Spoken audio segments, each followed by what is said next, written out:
জানেন তো ডক্টর বিশ্বাস, ছোটবেলা থেকে মা বাবার খুব ইচ্ছে ছিল মেয়ে বড় হয়ে ডাক্তার হোক, কারণ ডাক্তারই নাকি জগতের সবচেয়ে বেশি ইম্পর্টেন্ট আর নোবেল প্রফেশন। মানুষের জীবন মরণ নাকি ডাক্তারের হাতে। মা বাবার খুব রিগ্রেট হয় যে মেয়ে বড় হয়ে ডাক্তার না হয়ে সাংবাদিক হয়েছে, কিন্তু আমার কোনো রিগ্রেট হয় না। কেন জানেন? এই আপনাদের মতো ডাক্তারদের দেখে,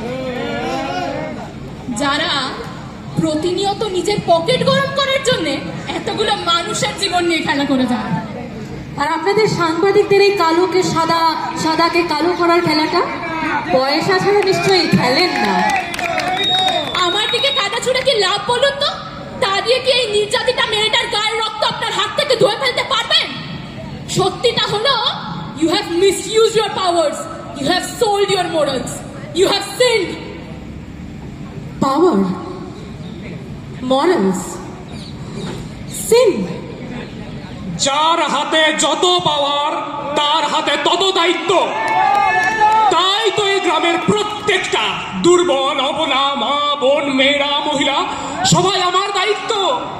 আরে নারী তো দেবীর রূপ, যেই দেবীকে রোজ আমি নিয়মিত নিজের হাতে পুজো করি। আপনারা নিশ্চিন্তে থাকুন, এই বাবলু প্রধান যতদিন পাওয়ারে আছে এই গ্রামের কোন দেবীর গায়ে একটা আঁচড় লাগতে দেব না, না ঘরে না বাইরে। সমাজের সেবা করা যাদের ধর্ম, এই আপনাদের মতো উচ্চ শিক্ষিত ক্ষমতা সম্পন্ন মানুষ, যারা চিরকাল এতগুলো মানুষের দিকে ক্ষমতা মিসইউজ করে এই গোটা সিস্টেমটাকে করাপ্ট করেছেন। একবারও ভেবে দেখেছেন ওই বাচ্চা মেয়েগুলোর কথা, যারা দিন রাত আপনার মতো হওয়ার স্বপ্ন দেখে, ক্ষমতা সম্পন্ন প্রবল হওয়ার স্বপ্ন দেখে? বিবেকে বাদে দিয়ে আপনার কি উদাহরণ দিয়েছেন আপনি ওদের? স্বপ্ন, স্বপ্ন তো আমারও ছিল, কিন্তু এই বিষাক্ত সিস্টেমের চোরাবালিতে ডুবে গেছে আমার সব স্বপ্ন। এই নোংরা পাশা খেলার গুটি হয়ে রয়ে গেলাম আমি। আমার আর ওই নির্যাতিতার মধ্যে কোনো পার্থক্যই রইল না। নমস্কার দাদা। মিষ্টিয়ানা, মিষ্টিয়ানা। আমাদের সব দেখা যখন হয়ে গেছে, তাহলে তো এখন আপনাদের বাড়ির মেয়ে আমাদেরও, কি বলেন? হ্যাঁ দাদা, হ্যাঁ, একমাত্র মেয়ে বলে কথা, কোনো রকম কোনো চুরি রাখবো না। অবশ্যই, কিন্তু আমাদের এই জামাইও যে হীরের টুকরো বলে কথা। আর মনে থাকে যেন কোন পরিবারে বিয়ে দিচ্ছে। এখন ভোটের কাজে ব্যস্ত, তাই ছোট কাকা এসছেন পাকা কথা বলতে, কিন্তু বাবা থাকলে আদর যত্নের কোনো ত্রুটি সহ্য করতেন না। আরে আমাকে এখানে আসার আগে দাদা বললেন যে আমাদের পাকা দেখা সম্পন্ন হলে বাড়ির নতুন লক্ষ্মীকে যদি একদিনের জন্য বাড়ি নিয়ে যাওয়া যেত, মানে অবশ্যই আপনাদের যদি না কোনো আপত্তি। না দাদা, কোনো আপত্তি নেই। বাবা বলেছেন বৌমা নয়, মেয়ে। তাহলে চলো একদিনের জন্য ঘুরে আসবে তোমার নতুন বাড়ির থেকে। যা মা যা, সব দেখে শুনে। প্রতিবাদ করতে ক্ষমতা লাগে না ডাক্তারবাবু, সাহস লাগে, ইচ্ছে লাগে, শিরদাঁড়া লাগে। আপনার জন্য এই কথাগুলো বলা ভীষণ সহজ। প্রতিবাদের আপনি কি বোঝেন? আপনার জন্য তো প্রতিবাদ মানে সেই নিউজ পেপারের একটা কলাম ভরে দেওয়া, কিংবা সোশ্যাল মিডিয়াতে হাজার হাজার লাইক পাওয়া একটা পোস্ট। একটা অজ গ্রামের ভাঙাচোরা হাসপাতালে ডাক্তার হয়ে বসে একই কথাগুলো বলে দেখুন তো। এত সহজ নয় ম্যাডাম, এত সহজ নয়।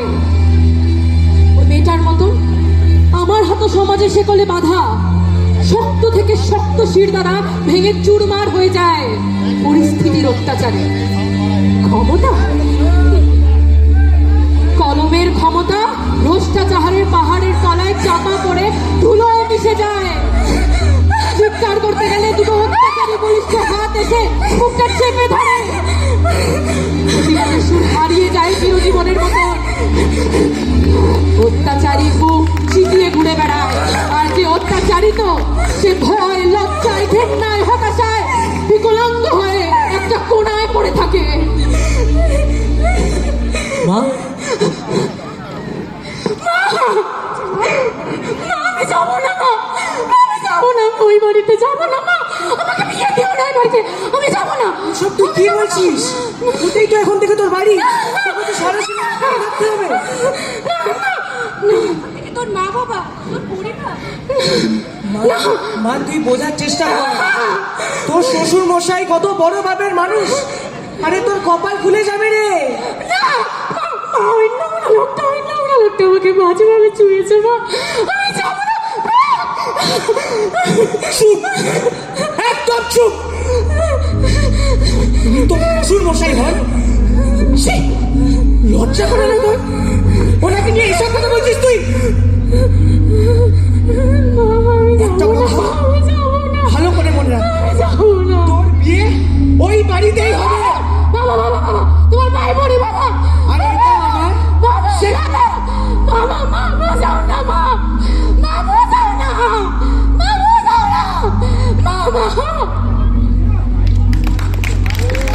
আপনি তো সব জানতেন ডক্টর বিশ্বাস, আপনি তো সব জানতেন।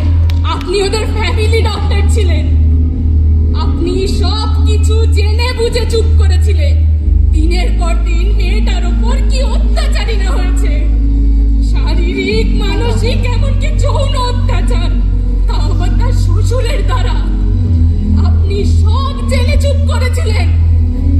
এখন নিজের লোভে পড়ে করা অন্যায়টাকে ঢেকে কি লাভ বলুন তো? আমি অন্যায় করেছি, আমি না, অন্যায়টা বাবলু প্রধান আর তার পরিবার করেছে, আর আপনি তাতে সাই দিয়েছেন। আপনিও সমানভাবেই দোষী। ন্যায় অন্যায় বিচারটা যখন আপনারাই করে দিচ্ছেন, আদালতের আর দরকারটা কি বলুন? ন্যায়, অন্যায়, বিচার।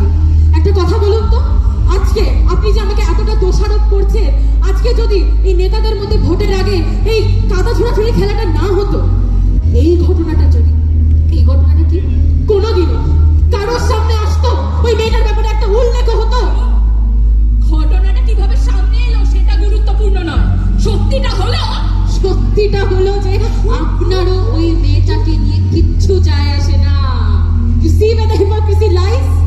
আপনি শুধুমাত্র আপনার মিডিয়া হাউসের জন্য একটা মশলাদার হেডলাইন্স খুঁজছেন। আপনিও কিন্তু আপনার মিডিয়া হাউসের পাশা খেলার একটা গুটি। আমরা তো শিক্ষিত প্রতিষ্ঠিত হয়েও একই কালো চার দেওয়ালের মধ্যে বন্দি। আমাদের এথিক্স, মরালস, ইচ্ছে, অনিচ্ছে, মতামত, অনুভূতি, এগুলোর কোনো স্থান নেই খেলায়, কোনো স্থান নেই। At the end of the day, we are all blind, we are all deaf, we are all dumb, and we are all equally crippled. জানি ডক্টর বিশ্বাস, অনিচ্ছাকৃত অবচেতনেই একটা কাঠের পুতুল হয়ে গেছি আমরা।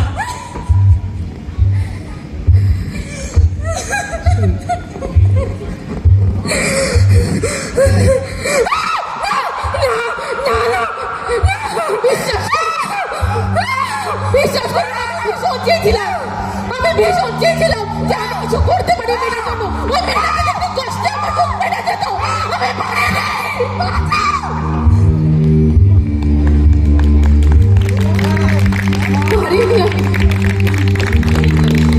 কিচ্ছু করতে পারিনি আমি, কলঙ্ক হয়ে পড়ে।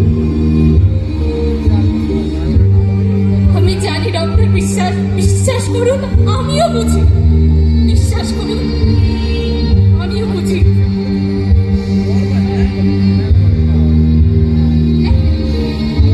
হ্যালো স্যার, হ্যাঁ স্যার, স্টোরি লাইন পেয়ে গেছি স্যার। স্যার আপনি চিন্তা করবেন না, খবরের কাগজে সবার আগে আমার স্টোরি লাইনটাই ছাপা হবে। হ্যাঁ স্যার, হ্যাঁ।